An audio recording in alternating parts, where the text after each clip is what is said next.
बिस्मिल्लाहिर्रहमानिर्रहीम, अस्सलाम वालेकुम। इससे पहली वीडियो में मैंने आपको बताया था कि मौलाना शिरानी ने पश्तो में जो प्रेस कॉन्फ्रेंस की थी उसमें उन्होंने क्या क्या बात की थी। मैंने उर्दू में उसकी मुकम्मल ट्रांसलेशन आपके सामने रखी थी। मौलाना फजल रहमान इस वक्त बहुत ही ज़्यादा मुश्किल में फंस चुके हैं। अभी मैं आपके सामने वो पूरी चार्जशीट रखता हूँ, वो बयानात रखता हूँ, वो बातें रखता हूँ, वो इल्ज़ामात रखता हूँ जिनकी वजह से हाफिज़ हुसैन अहमद को पार्टी से निकाला गया है। हाफिज़ हुसैन अहमद के हवाले से जो कमेटी बनी उस कमेटी को बताया गया कि ये बातें हाफिज़ हुसैन अहमद कर रहे हैं और हाफिज़ हुसैन अहमद को इन बयानात की बुनियाद पर निकाला गया है, पार्टी से अलग किया गया है। लेकिन बात यह है कि ये जो सवालात हैं, क्या ये सवालात गलत हैं या दुरुस्त हैं? ये सवालात दुरुस्त हैं जो उन्होंने सवालात उठाए हैं, वो मैं आपके सामने रखता हूँ। ये वो पूरी चार्जशीट है, ये वो उनके अल्फाज थे, बयानात थे, इल्ज़ामात थे, इंकशाफात थे जिसकी बुनियाद पर उनको निकाला गया है।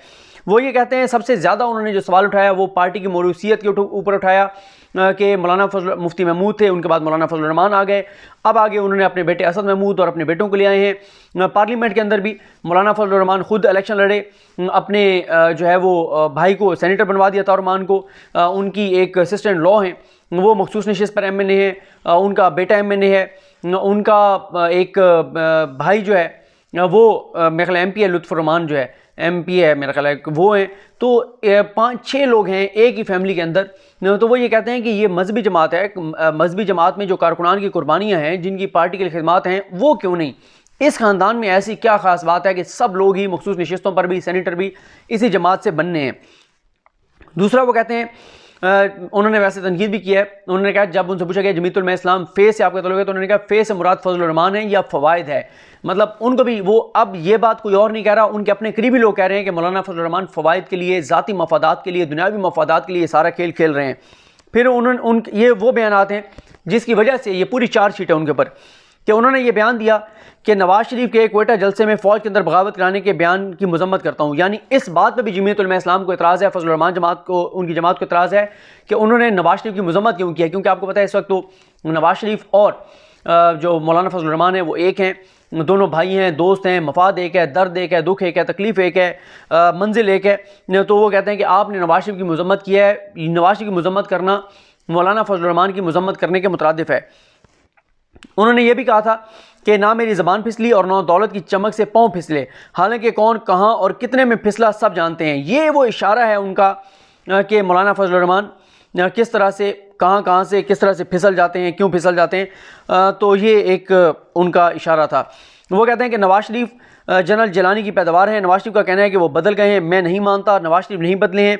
जमीयतुल इस्लाम से नवाज शरीफ ने वादा किया तो किस खुशी में जनरल बाजवा को वोट दिया गया। जमीयतुल इस्लाम का कहना यह है कि क्योंकि ये तय हो गया था कि नवाज शरीफ के ख़िलाफ़ अब कोई बयान नहीं देगा, उसके बावजूद ये बयानात दिए गए। फिर उन्होंने कहा कि नवाज शरीफ ने FATF के मामले पर हुकूमत का किस खुशी में साथ दी। कौमी असम्बली की बात हो रही है, फिर सेनेट में तो इन्होंने रिजेक्ट कर दिया था, कौमी असम्बली में एक कानून के ऊपर इन्होंने साथ दिया था। फिर वो कहते हैं कि नवाज शरीफ 11 महीने क्यों खामोश बैठे रहे। ये उनके नवाज शरीफ के हवाले से सारे बयानात थे जो उस चार्जशीट का हिस्सा थे कि ये चैनल्स के ऊपर वो बयानात दे रहे हैं।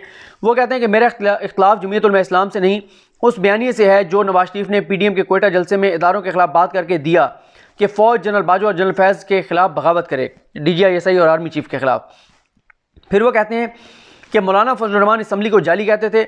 उन्होंने उसी असम्बली से नवाज शरीफ के एक फ़ोन पर सदारती इलेक्शन क्यों लड़ा, जबकि पार्टी ने फैसला दिया था कि मौलाना फजल रहमान किसी सतह पर भी सदारती इलेक्शन नहीं लड़ेंगे। वो कहते हैं कि पार्टी का इज्तिमाई फैसला हुआ कि मौलाना सदारती इलेक्शन नहीं लड़ेंगे, लेकिन इजलास के बाद मौलाना को नवाज शरीफ का फ़ोन आता है और वो सदारती इलेक्शन लड़ते हैं। अगर मौलाना इलेक्शन जीत जाते तो जिन्हें वो यहूदियों का एजेंट कहते हैं वो वज़ीर आज़म और ये खुद सदर होते। बड़ा खूबसूरत पॉइंट, ज़बरदस्त, कि जिस असम्बली को गैर कानूनी गैर नहीं कहते हैं उसी असम्बली में खुद सदारती इलेक्शन लड़ रहे हैं, बेटा डिप्टी स्पीकर का इलेक्शन लड़ रहा है। अगर ये सदर बन जाते हैं तो यहूदी, जो जिसको ये यहूदी कहते हैं, यहूदियों का एजेंट कहते हैं इमरान खान साहब को, वो वज़ीर आज़म होते और ये उसी यहूदियों की एजेंट की असम्बली के सदर मुंतखब हो जाते। उन्होंने कहा कि जमात ने, जमीयतुल इस्लाम ने फैसला किया था असद महमूद डिप्टी स्पीकर का इलेक्शन नहीं लड़ेंगे। असम्बली को तो जाली कहते हैं, लेकिन उनके बेटे वहाँ इलेक्शन भी लड़ते हैं डिप्टी स्पीकर का और अभी तक मौजूद नहीं है। तो अब तक क्यों मौजूद हैं? इस बयान पे भी एतराज़ किया गया कि ये उन्होंने बयान मौलाना फजल रहमान की औलाद की शान में कैसे उन्होंने गुस्ताखी की।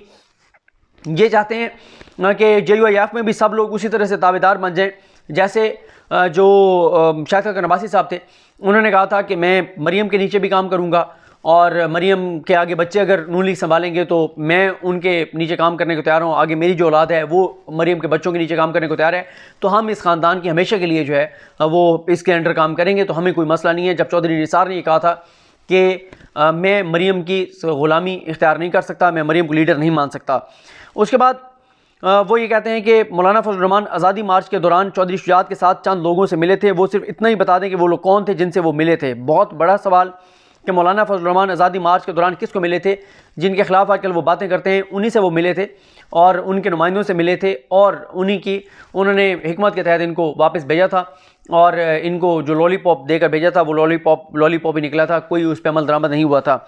वो कहते हैं मौलाना फजल रहमान हमारे मना करने के बावजूद आज़ादी मार्च के दौरान चौधरी शुजात हुसैन के घर इस्टेब्लिशमेंट के अरकान से मिलने गए। बहुत बड़ा इंकशाफ, पहली बार ये चीज़ सामने आ रही है कि मौलाना फजल रहमान जो हैं, जो फ़ौज के ख़िलाफ़ बात कर रहे थे, कंटेनर पे फ़ौज को गालियाँ दे रहे थे, वो उसी शाम कंटेनर से उतर कर जाकर और फ़ौज के नुमाइंदों से भी मिल रहे थे और फिर फ़ौज ने जो है, क्योंकि वो बात ही फ़ौज से करना चाहते थे, फ़ौज ने फिर उनको जो भी लॉलीपॉप दिया वो देकर भेज दिया और आज तक मौलाना साहब कहते हैं कि मेरे साथ उस वक्त हाथ हो गया था। उसके बाद वो कहते हैं कि इस्टेब्लिशमेंट की यकीन दहानी पर ही मौलाना फजल रहमान ने बगैर मुशावरत के आज़ादी मार्च ख़त्म किया। वो कहते हैं कि क्या आइन के तहत इमरान खान को इस्टेब्लिशमेंट निकाल सकती थी, और क्या आप कह रहे हैं कि इस्टेब्लिशमेंट हुकूमत के पीछे से हट जाए और हम इमरान खान को निकालें, तो क्या ये ठीक बात है? वो कहते हैं कि आप जो कहते हैं कि इस्टेब्लिशमेंट इमरान खान को हटा दे, तो किस कानून के तहत हटा दे, आइन की कौन सी शिक के तहत? आप हर बात पे कहते हैं 1973 के आइन के तनाजुर में, तो आइन के तनाजुर में बता दें कौन सी शिक है। इस बयान को भी उस चार्जशीट का हिस्सा बनाया गया, जो उनके बयानात का सारा वर्बैटम ट्रांसक्रिप्ट चीज़ें तैयार की गई कि उन्होंने क्या क्या बयानात दिए गए, उनमें से एक बयान ये भी था। वो कहते हैं कि हमारे ऊपर इल्ज़ाम लगाया जा रहा है कि सेनेट इलेक्शन में टिकट ना मिलने के बायस ये जमात के ख़िलाफ़ हो गए हैं। एक तरफ तो ये असम्बली ख़त्म करने की बात करते हैं, सेनेट इलेक्शन ना लड़ने की बात करते हैं, और दूसरी तरफ हम पर ये इल्ज़ाम लगा रहे हैं। वो कहते हैं कि हम जो है वो सेनेट इलेक्शन के लिए कर रहे हैं, सेनेट के टिकट के लिए। तो वो कहते हैं सेनेट का तो फिर जब इस्तीफ़े हो जाएंगे, असम्बली टूट जाएंगी, तो फिर हम ये तो बात माने ही नहीं रखती। तो ये भी उनका बयान था जो उस चार्जशीट का हिस्सा है, जो वो जमीयत उलमा इस्लाम के ख़िलाफ़ बयानात दे चुके हैं और मौलाना फजल रहमान के ख़िलाफ़।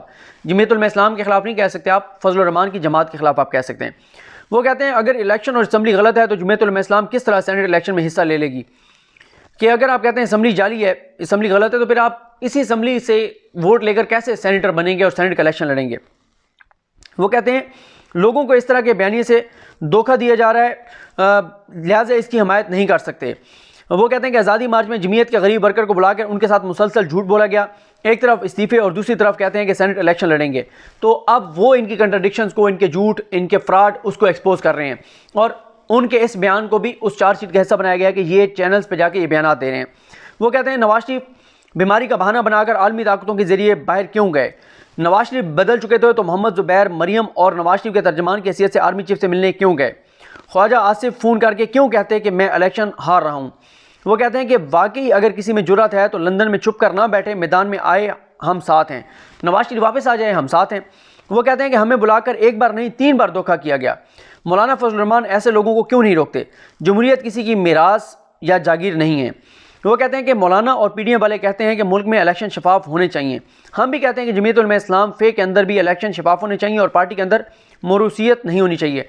वो कहते हैं कि आप जो है वो इलेक्शन, जनरल इलेक्शन की बात करते हैं, कौमी असम्बली के, सूबाई असम्बलियों के इलेक्शन की बात करते हैं कि वो साफ शफाफ होने चाहिए, लेकिन आप ये बताएं कि पार्टी के अंदर आप शफाफ इलेक्शन नहीं करवाते। पार्टी के अंदर मौरूसियत है, पार्टी के अंदर डिक्टेटरशिप है, पार्टी के अंदर सिलेक्शन है, आप खुद सिलेक्टेड हैं, आप झूठ बोलते हैं, आप फ्रॉड करते हैं, आप धोखा करते हैं और आप कहते हैं कि जी कौमी असम्बली और उन इलेक्शंस में मसला है तो आप पहले अपने पार्टी के इलेक्शन तो ठीक करवाएं।